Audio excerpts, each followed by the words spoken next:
This is the Sunday Business Page with Jon Delano. Good morning, I'm Jon Delano. Welcome to another edition of the Sunday Business Page.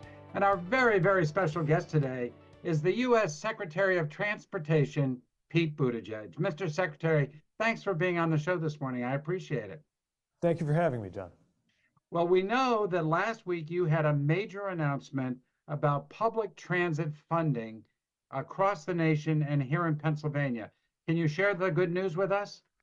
Thanks. Yeah, we're excited to roll out an enormous amount of funding to benefit transit in communities of all sizes. It includes more than $200 million headed to Pennsylvania alone, and it's going to help systems, including Pittsburgh, about $35 million headed specifically to the Pittsburgh region, but also communities from Allentown to Philadelphia, because we know how important transit is. Transit is part of our everyday routines. Even if you don't use it, you benefit from the people who do, because it means less congestion for roadways, and it's an important part of cleaner air.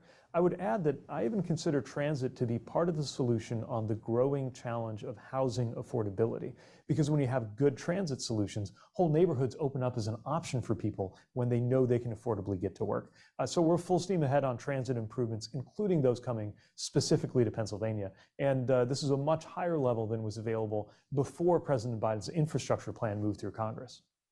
Well, I wanted to ask you about it, where the source of this money is, but first I will note that 250,000 folks use the Pittsburgh Regional Transit, PRT, every day. So it's a really important system, and I couldn't agree more with you about the advantages of public transit.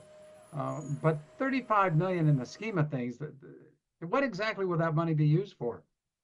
So this is formula money and can be used by the transit agency based on what they believe is most necessary within certain limits. One of the rules is that these are generally used for things like capital improvements and equipment, as opposed to operating dollars, although that can vary from case to case. And we really try not to prescribe every dollar and cent, as long as it meets those basic requirements for federal taxpayer funding. Mind you, this is part of a bigger picture where we recognize the transit needs in and around the Commonwealth, and certainly around Pittsburgh. So one of the reasons the last time I was on the ground there was for the Eastern Pittsburgh multimodal corridor improvement. That project alone getting $142 million from our department to take care of that MLK busway, including the dreaded stretch known as the bathtub that floods frequently, with a new and better design that's going to enhance people's options. So this is just the latest piece of news, but you're going to continue to see announcement after announcement benefiting Pittsburgh and benefiting the region. I did notice, and of course you're no surprise that I take a look at this, Pennsylvania's allocation is $271.5 million. That's a lot of money. But we are bigger than Illinois, and Illinois is getting more than $100 million more than we are, $379.8 million. Why is that happening, Mr. Secretary? Yeah, so the way these formulas are set up is they take into account not just the population of a state, but the different systems and how those systems are built, ridership, factors like that. Illinois, you've got the Chicago Transit Authority, one of the biggest subway and bus systems in the country. And these formulas, again, are not simply doing the math of kind of dividing the population by state, but related to the specific transportation needs. Sometimes that favors one state. And actually, a different example from a different program, if you look at the bridge formula program that we have, Pennsylvania, even though it's not the largest state in the union, has the largest amount of formula funding. And I don't have to tell people living in Pittsburgh why. It's because you got so many bridges.